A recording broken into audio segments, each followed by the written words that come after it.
Ça va, il va embarquer, il va suivre. Allô? All right. OK, Zachary, comment tu as trouvé ta ronde? Ça a bien été. Ça a bien été? Ouais, au niveau de la solidité, tu étais bien? Ouais. Ouais. Qu'est-ce que tu penses qu'on pourrait travailler à partir de la prochaine ronde? Je sais pas, le chemin de mes mains. Le chemin de tes mains était bien. Je pense que le point qu'on pourrait travailler est au niveau du loading. OK? Donc, on va te demander de venir charger en arrière au moment où je vais reculer mon bras. OK? Ça va te donner un petit peu plus de puissance. C'est bon. C'est bon? On travaille là-dessus? Ouais. All right. Là, vous avez vu ce qu'on veut cibler là-dessus. Combien d'entre vous, là, c'est arrivé le coach identifie un problème en particulier, on le dit aux jeunes, on leur met en action, puis ils ne l'exécutent pas du tout. On se rend compte qu'au mois de mai, au mois de juin, au mois de juillet, on travaille la même chose. On n'est pas sûr s'il nous a compris, on n'est pas sûr qu'on est sur la même page. Ce qu'on veut valider avec l'intervention à Renault, c'est être certain de la compréhension du jeune. On a vu qu'il y avait un échange, il y avait de l'interaction entre joueurs et entraîneurs, au lieu que certains entraîneurs qui travaillent juste à dicter des trucs à travailler, on n'est pas certain que le jeune a bien compris nécessairement. On y va pour une deuxième ronde?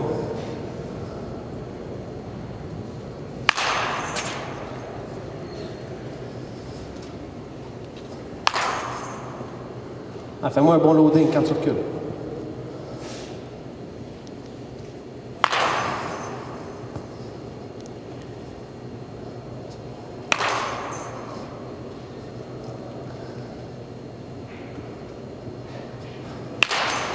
Est-ce que ton loading était bon là-dessus? Non.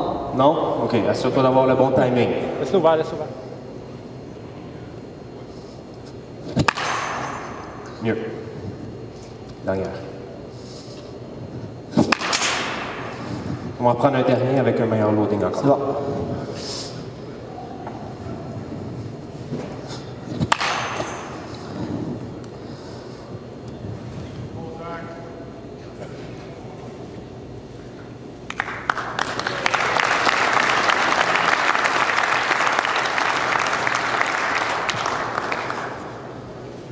Est-ce qu'il y en a parmi vous qui veut se mouiller un peu et qui aurait trouvé d'autres choses avec Zach? On a voulu cibler un truc. Ce qu'on a ciblé, c'est on n'avait pas de bon momentum. Au début, dans la première ronde, Zach était très statique. Donc, on s'élançait plus ou moins seulement avec les bras.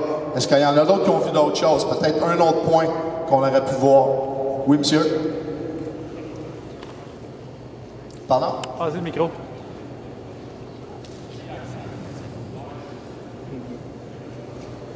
C'est un très bon point, monsieur. Il amène qu'on parle d'un alignement des pieds, avoir un alignement des pieds très droit. On avait que son pied arrière, qui est très important pour être explosif vers l'avant.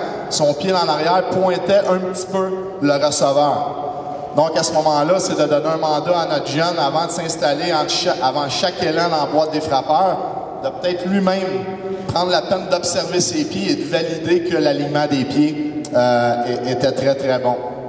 Un autre point aussi, on aime beaucoup que les jeunes se voient eux-mêmes au niveau de leur erreur. On peut leur dire, mais souvent ça frappe un peu plus quand ils le voient. Avec la technologie d'aujourd'hui, ce qui est bien le fun, c'est avec la plupart des téléphones, des iPhones, on est en mesure de se filmer. Puis il y a des logiciels aussi maintenant, des applications sur le téléphone, entre autres Coach's Eye, qui coûtent à peine quelques dollars pour un an.